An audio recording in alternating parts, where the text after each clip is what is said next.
ህዝቢ ኤርትራ ናጽነቱ ዘኽብርን ብናጽነቱ ዝሕበንን ህዝቢ እዩ።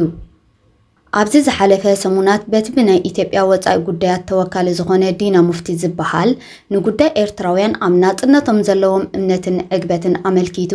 ንዘለዎ ጥሙሕት ንምርዋይ ዝዓለመ ዝሃቦ ድንኩር መግለጺ ንስምዒታት ናይ ኣሽሓት ኤርትራውያን ዝቆስቆሰ ኮይኑ ኣብ ዝተፈላለየ መርበብ ሓበሬታታት ክዛረበሉ ሰንቢት እዩ። ብዙሓት ተንተንቲ ነዚ ኣባህላዚ ኣመልኪቶም ክዛረቡ ከለዉ ዝበልዎ ድማ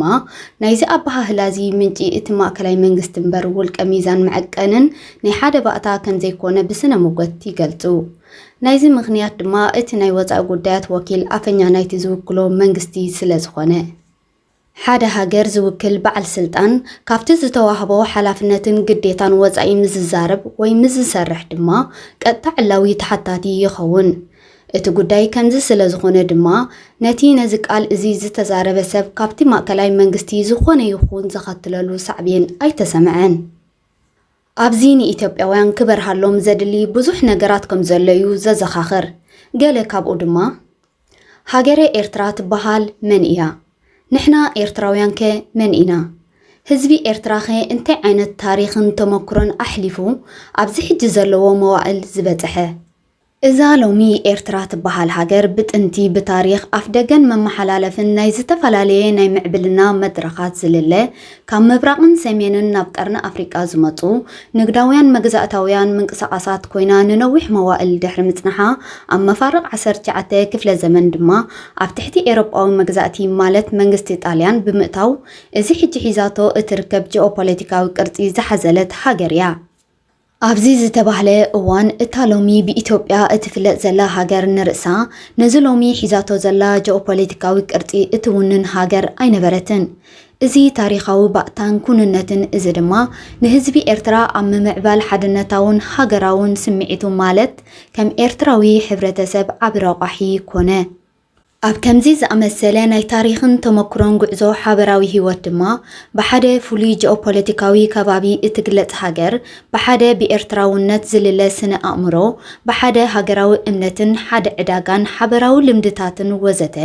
ዝልለ ሕብረተሰብ ክቕረጽ ስነ ታሪኻውን ስነ ሞገታውን ኮነ። ንታሪኽ ኣፈጣጥራ ጂኦፖለቲካዊ ቅርጽታት ሃገራት ኣፍሪቃ ምስ እንምርምር እውን ነዚ ሓቅታትን ኩንነትን እዝዩ ዝሕብረና። ከምቲ ልዕል ኢሉ ዝተጠቕሰ ህዝቢ ኤርትራ ኣብቲ ዝተባህለ መዋዕላት በራግፅን መሪር መግዛእትታትን ዝምዘን ናይ ካብ ሰሜንን ምዕራብን ደቡብን ዝመፁ መግዛእትታት ግዳይ ኮይኑ ንትውልድታት ተዳሂኹ። ይኹን እምበር ህዝቢ ኤርትራ ታሪኽ ከም ዝሕብሮ ዓቕሚ ብምሕፃር እኳ ንእምነቱን መንነቱን ብእዋኑ ክከላኸልን ክዕቁብን ኣይኽኣል እምበር ናይ እምብለይ ኣይግዛእን ዝሕመረቱ ዝተፈላለዩ መድረኻት ዝገልጽ ቃልሱ ካብ ምክያድ ሓንቲ መዓልቲ እውን ትኹን ኣላሽ ኢሉ ኣይፈለጥን። እቲ ኣብ በዓል ናኹራን ካልኦት ኬላታትን ናይ ገዛኢ ስርዓት ጣልያን ዘሕለፎ ሕሱም ህይወትን ዝኸፈሎ መስዋዕትን ድማ እቲ ውሕድ ካብ ብዙሕ ዝኾነ ናይ ዝምስክር እዩ። ብፍላይ ድሕሪ ካልኣይ ኩናት ዓለም ድማ ህዝቢ ኤርትራ ነቲ ኩሉ ናይ ሽዑ ሞግዚትነት ኣብ ኤርትራ ዘመሓድር ዝነበረ እንግሊዝ ወተሃደራዊ መንግስቲ ብሽርክነት ምስ ስርዓት ንጉስ ሃይለ ስላሴ ንኤርትራ ከም ሃገር ከይትህሉ ፋሕ ንምባል ዝተፈተነ ውድይታት መኪቱ ሓድነቱ ከም ሓደ ህዝቢ ኣብ ክሊ እዛ ሎሚ ብኤርትራ እትልለ ሃገር ዘዕወተን ዘረጋገፀን ምዃኑ ድማ ናይ ትማሊ ታሪኽ የዘንቱ። እሞ ናይ ሎሚ መራሕቲ ኢትዮጵያ ምስ ናይ ሎሚ ህዝቢ ኤርትራ በይናይ ታሪኽ እናመጎት እዮም እዚ ኩሉ ምስምስን ድንግርግርን ክፈጥሩ ሕርድግ ዝብሉ ዘለዉ ስለምንታዮም ከ? ሰላም ናይ ዞናና ዘናውፅን ንመጻኢ ወለዶ ክፍጠር ዝድለ ሰላምን ምሕዝነታዊ ዝምድናን ዝብክልን ዘይሓላፍነታውን መርዛምን ሕንዚ ክተፍኡ ብተደጋጋሚ ዝስምዑ ዘለዉ። እቲ ብቐጻሊ ዘገርም ድማ ሰበስልጣን ኢትዮጵያ ነቲ ድሮ 30 ዓመታት ኣቕፂሩ ዘሎ ናጽነት ህዝቢ ኤርትራውን እንተኾነ ገና ክወሓጠሎም ዘይምኽኣል እዩ።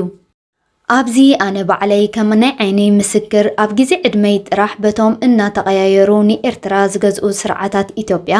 ኣብ ልዕሊ ህዝቢ ኤርትራ ዝተፈጸመ ኣረሜናዊ ተግባራት ገለ ክሕብሮም እደሊ። ስርዓት ንጉስ ሃይለ ስላሴ ጸብጺብካ ዘይውዳእ ዓድታትን ከባቢታትን በልማማ ብብሬናትን ብጋዝን ናብ ፖለንድ ብምቅጻልን ምድምሳስን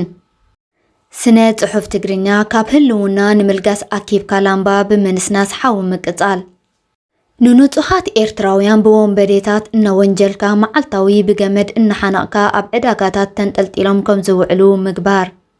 ንተራ ጓሶት ኤርትራውያን ካብ በረኸኦም ወንበዴታት ቀቲልና ብምባል ኣብ ከተማ ኣምጢካ ሬሳታቶም ኣብ ዕዳጋ ተሰጢሖም ከም ዝውዕል ምግባር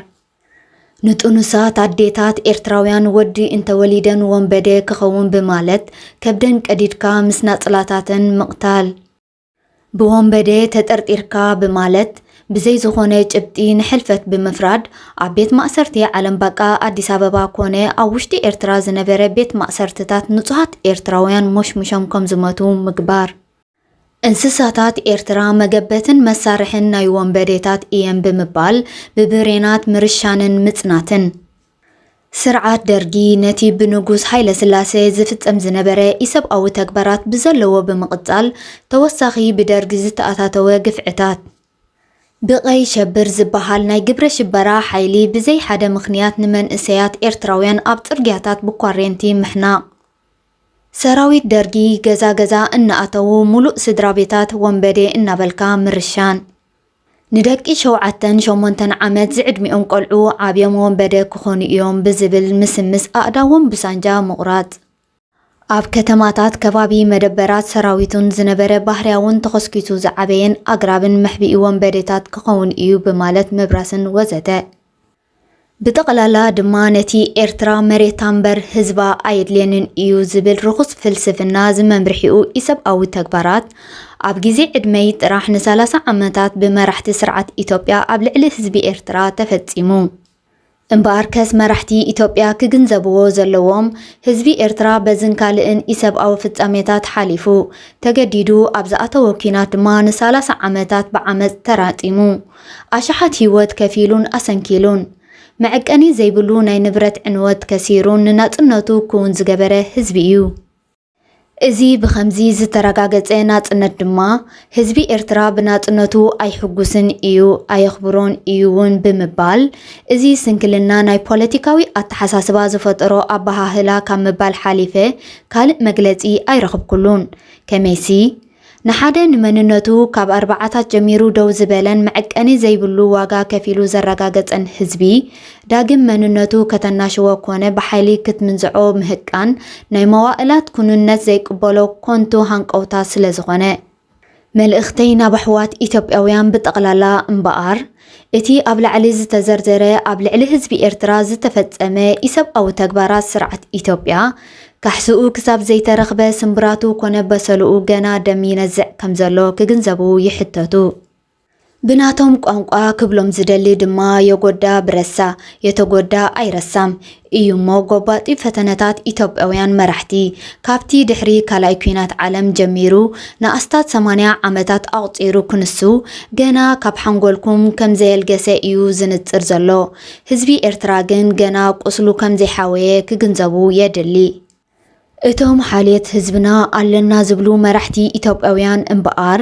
ካብቲ ብርሰትን ድኽነትን ዘውረስኹም ቀዳሞት መራሕትኹም ክኸይድ ዝጸንሐ ዓማጺ ኣተሓሳስባ ወፂኹም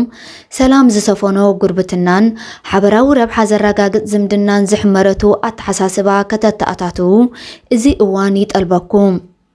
ከምዚ ዝኣመሰለ ኣተሓሳስባ ጥራይ እዩ ድማ ንድሕነትን ሰላምን ምዕብልናን ህዝብኹም ሃገርኩምን ቀዳማይ ቦታ ዘትሕዝ በሃልየ ብዝተረፈ ህዝቢ ኤርትራ ፖለቲካዊ ፍልልያቱ ብዘየገድስ ብልእላውነት ሃገሩ ብዝምልከት ከም ኮላ ዝተጣበቐን ከም ሓረግ ዝተጣናነገን ሓድነት ዝውንን ህዝቢ ኣብ ርእሲ ብምዃኑ ነቲ በቲ ክቡር ደሙ ዝተረጋገጸ ናጽነቱ ድማ ብዝለዓለ ደረጃ ዝሕበነሉ ንዘለዓለም ድማ ናይ ጅግንነቱ መለለይ ገይሩ ከም ብሌን ዓይኑ ዝሕልዎም ብምዃኑ ኢትዮጵያውያን ርእስኹም ክትግንዘቡ ይግባእ በሃሊ ክልተ ግዜ ሓሲብካ ምዝራብ ድማ ንርእሰ ክብረትካ ዝሕሉ ምዃኑ ክትርድኡ የድሊ ልዕላውነት ኤርትራ ብህዝባ እናተሓለወን እናኸበረን ክነብር እዩ ህዝቢ ኤርትራ ናጽነቱ ዝኽብርን ብናጽነቱ ዝሕበንን ህዝቢ እዩ ወልደ ስላሴ ዕቁበ